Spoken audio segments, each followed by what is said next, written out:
اعوذ باللہ من الشیطان الرجیم بسم اللہ الرحمن الرحیم والصلاة والسلام علی خاتم النبیین وعلی آلہ وصحبہ اجمعین۔ السلام علیکم ورحمۃ اللہ وبرکاتہ۔ سرکار نے آفیشیل گزٹ کے اندر ایک نوٹیفیکیشن جاری کیا۔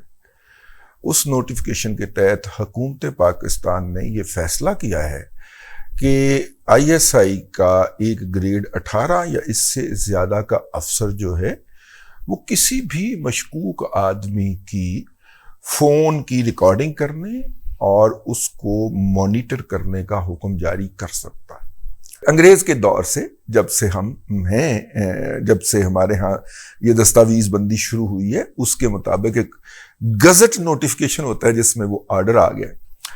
اچھا، یہ آرڈر جو آیا ہے یقیناً اس کے تحت پھر کچھ رولز بنیں گے۔ یہ حکومت کا حکم ہے، حکم کا اطلاق کیسے ہوگا اس کے لیے ظاہر ہے کہ اصول بنائے جائیں گے اور ان اصولوں کے اوپر پھر عمل درآمد کیا جائے گا، اس کی خلاف ورزی نہیں ہوگی۔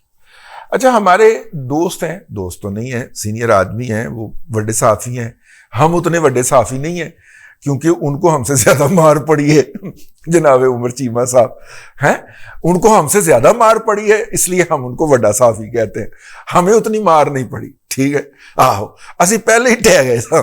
عمر چیمہ صاحب بہت عرصے سے یہ معاملہ پلیڈ کرتے رہے کہ اس کام کے بغیر دنیا بھر کے اندر ایجنسیاں رہ نہیں سکتی۔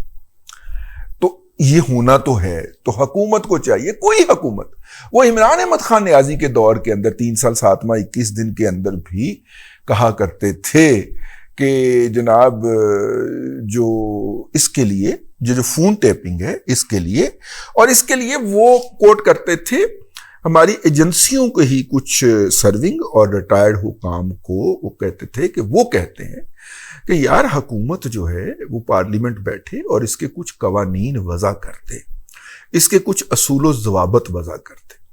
اب دیکھیے، اس صدی کا اب تک کا سب سے بڑا واقعہ 2012 میں جو ہوا ہے وہ فون ٹیپنگ کے ذریعے ہوا۔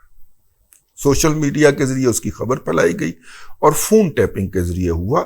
وہ اسامہ بن لادن کی ہنٹنگ تھا، ٹھیک ہے، مطلب بڑا واقعہ تھا نا۔ ادروائز تو یہ ہے نا کہ یہ مہران بیس والا واقعہ ہو گیا، اسی سال میں ہی ہوا تھا، یا GHQ حملہ ہو گیا۔ ان کے اندر بھی مجھے یہ بتایا بہت ذمہ دار حکام نے کہ ان کے اندر بھی شواہد پہنچ گئے تھے اور تجزیہ کرنے والے کا یہ مائنڈ قبول ہی نہیں کر رہا تھا ان انفارمیشن کو کہ یار یہ ایسا ہو سکتا ہے یا یہ لوگ کر سکتے ہیں ایسا۔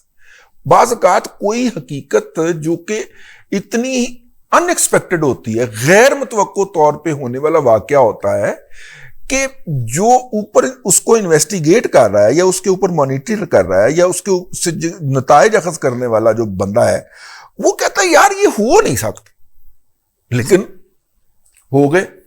تو اس وقت مطلب کہ وہ انفارمیشن جو ملی وہ ظاہر ہے امریکنز کے ساتھ شیئر کی گئی۔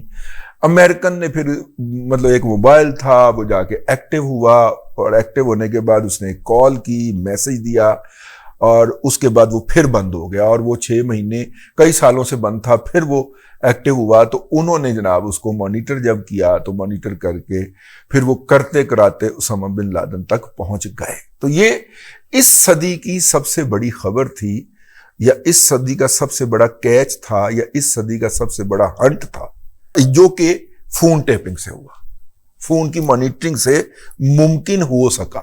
اور پھر آپ کو پتہ ہی ہے کہ جب وہ امریکن میرینز آئے تو اس کی خبر جو تھی وہ ٹویٹر کے اوپر سب سے پہلے نوجوان نے ڈالی جو وہاں پہ کسی ہمسائے گھر میں رہتا تھا، اور اس صدی کی سب سے بڑی خبر جو تھی وہ ٹویٹر نے دنیا کو دی، کسی مین سٹریم میڈیا نے دی، اور مین سٹریم میڈیا جو تھا وہ کم از کم 14 گھنٹے انتظار کرتا رہا کہ کوئی سرکاری اس کے اوپر تصدیق آئے تو پھر وہ خبر دیں۔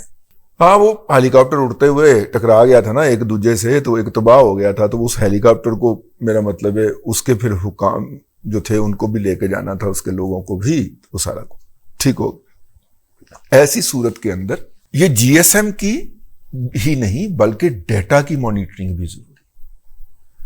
اور ڈیٹا جو ہے مطلب جیسے واٹس ایپ کا ہے تو واٹس ایپ کے گروپوں میں میسیجز ایک دوسرے سے جا رہے ہیں، تو ایک تو یہ طریقہ ہے نا کہ تمام گروپوں کے اندر لوگ گھس کے بیٹھ جائیں ہیں، تو شاید اتنے لوگ رکھنا آئی ایس آئی کے لیے ممکن نہ ہو، یا ایم آئی کے لیے ممکن نہ ہو، یا آئی بی کے لیے ممکن نہ ہو، یا اسپیشل برانچ کے لیے ممکن نہ ہو. تو اس کا پھر دوسرا طریقہ یہ ہے کہ آپ اس کا ڈیٹا ہی مانیٹر کر لیں، اس کے اوپر کچھ مانیٹرنگ لگا دیں. ہاں جیسے کسی دور کے اندر امریکیوں نے اس سے کے اوپر مانیٹرنگ لگائی ہوئی تھی، ٹھیک ہے نا، مختلف ناموں کے اوپر مانیٹرنگ لگا دی ہوئی تھی، تو بندے ایویں ہی کسی ایئرپورٹ پہ پہنچتے تھے، ان کو سائڈ پہ بٹھا لیا جاتا تھا، ٹھیک ہے نا. تو پھر اب ظاہر ہے کہ انہوں نے آہستہ آہستہ وہ مانیٹرنگ والے الفاظ کم کیے ہیں، تو لوگوں کی زندگی کے اندر تھوڑا سا آسانی آئی ہے، یا وہ ان کو اس طرح نہیں ہیوملیٹ کیا جاتا. اینی ہاؤ، تو جو سب سے بڑی مطلب کہ ہنٹ ہوا ہے اس دور کے اندر وہ جی ایس ایم سے ہوا ہے، مطلب موبائل کی مانیٹرنگ سے ہوا ہے یا ڈیٹا مانیٹرنگ سے ہوا ہے. اب آ جائیے اس کے اوپر کہ یہ جو نوٹیفیکیشن جاری کیا ہے یہ بنیادی طور پہ اسلام آباد ہائی کورٹ کے ان ججز حضرات کے لیے ایک رسپانس ہے جن کو آج کل عمران احمد خان نیازی کی محبت کی باقاعدہ تموڑیاں لڑی ہوئی ہیں، ٹھیک ہے نا. آپ نے کبھی بچپن کے اندر والدین سے چھپ کے باہر جا کے سب سے لوک کر شکر دوپہری امب پہ چڑھیا کرتے تھے، منہ سج پڑولا ہوتا تھا جب ڈیمو لڑیا کرتے تھے، ٹھیک ہے. اینی ہاؤ، اب اگر آپ اس کی مانیٹرنگ کے احکامات دیتے ہیں، اور جو کہ دینے بہت ضروری ہے.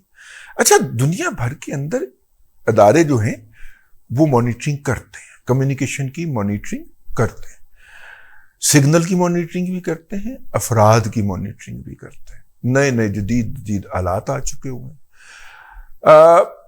دنیا کی کوئی ایجنسی اس کے بغیر چل ہی نہیں سکتی، انویسٹیگیٹ کر ہی نہیں سکتی، ملزم پکڑ نہیں سکتی، اور حادثہ ہونے سے پہلے روک ہی نہیں سکتی. ہم اس ملک میں رہتے ہیں جس کے 2 صوبوں کے اندر دن رات جو دہشت گرد ہیں وہ روب عمل ہیں. ہم روزانہ ایٹ این ایوریج 4 سے 5 اپنے بیٹوں کی لاشیں اٹھاتے ہیں، اور ان کے جو دشمن ہوتے ہیں وہ آئی ای ڈی کے ذریعے، remote control I E D کے ذریعے، اور remote control I E D زیادہ تر واقعات کی شکل میں یہ جی ایس ایم کی سم سے چلتی ہے، ٹھیک ہے. تو اس صورت کے اندر تو اور بھی ضروری ہو گیا نا کہ یہ موبائل جو ہیں ان کے سگنلز کو اور ان کی کمیونیکیشن کو مانیٹر کیا جائے تاکہ ان واقعات کو ہونے سے پہلے روکا جا سکے. اگر کوئی فاتر العقل شخص، ناہنجار آدمی، اگر اس بات کو بنیاد بنا کے یہ سمجھتا ہے کہ وہ سیاسی حکومت کو یا ریاست کے دوسرے اداروں کو بلیک میل کر کے ان سے اپنی بدعمالیوں کی طرف پڑنے والی نظر ہٹوا سکتا ہے، تو اس لیے اسے بلیک میل کر گزرنا چاہیے. تو وہ ناہنجار شخص اپنی قبر کھود رہا ہے. اس لیے خاکسار کی یہ گزارش ہوگی کہ یہ جو حکومت نے ایس آر او جاری کر دیا ہے، اس کی بجائے زیادہ بہتر ہے کہ پارلیمانی کمیٹی کے پاس جائے. وہ داخلہ کی پارلیمانی کمیٹی بھی ہو سکتی، وہ لاء کی پارلیمانی کمیٹی بھی ہو سکتی ہے، وہ ٹیلی کمیونیکیشن کی پارلیمانی کمیٹی بھی ہو سکتی ہے. وہ جو باقاعدہ اصول و ضوابط لکھ کر دے سرکار کو کہ بھائیان یہ ہے مسئلہ، اور اس مسئلے کو کے لیے آپ باقاعدہ رولز اینڈ ریگولیشن سیٹ کر دیجیے. اس کی وجہ میں آپ کو بتاؤں، جنہوں نے انویسٹیگیشن کرنی ہے اگر وہ اس کے رولز اینڈ ریگولیشن بنائیں گے تو میکسیمم پاورز اپنے پاس رکھ لیں گے. کل کو آپ نے بھی حکومت میں سے باہر جانا ہے تو پھر یہی پاورز آپ کے خلاف ہوں گی. تو ان کو اس آرڈر کے تحت اختیارات بھی دے دیجئے، اوپر سے پارلیمنٹ کی مور بھی لگوا لیجئے تاکہ عدالتوں کو زیادہ تکلیف نہ ہونی ان کو ہے. ٹھیک ہو گیا؟ تو اس لیے میں یہ عرض کر رہا ہوں کہ یہ اس کے لیے ضرور کیا جائے، دنیا بھر کے اندر ہوتا ہے، لیکن اس کے اصول و ضوابط جو ہیں وہ پارلیمنٹ بنا کے دے، ان تک نہ چھوڑا جائے. بہرحال یہ کوئی اس حوالے سے گزارشات تھیں، میں نے کہا آپ کی خدمت میں عرض کر دی جائیں۔ اللہ تبارک و تعالیٰ آپ کو آسانیاں عطا کرے اور آسانیاں خلق خدا میں تقسیم کرنے کی توفیق عطا کرے۔